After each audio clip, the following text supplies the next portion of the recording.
दोस्तों आप लोग देख रहे हैं प्रो वाइन्स 1 मिलियन। तो फिर से एक बार स्वागत है प्रो वाइन्स 1 मिलियन में।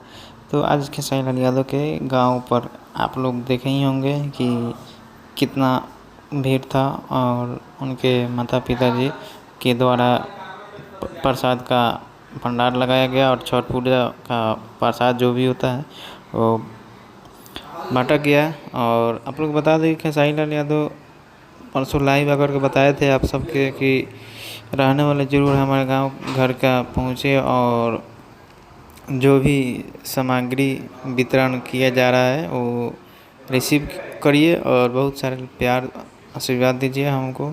और सोनी पांडे जी लाइव आकर के आप लोग को वीडियो को माध्यम से आप लोग को बताएं, जानकारी दी कि तमाम जितने भी सुपरस्टार है होना चाहिए कि सक्षम है कि बाकी। खैर चलिए, कल जो गाना रिलीज हो रहा था ग्लोबल जंक्शन से पवन पांडे जी का लिखा हुआ गाना, बहुत सारे लोग वेट कर रहे थे उन गाने को सहयोग किया जाएगा। पोस्टर भी नहीं आया है, डायरेक्ट वीडियो सॉन्ग रिलीज किया जाएगा। तो थोड़ा सा सही रखिए, पवन पांडे के साथ आप लोग बने रहिए।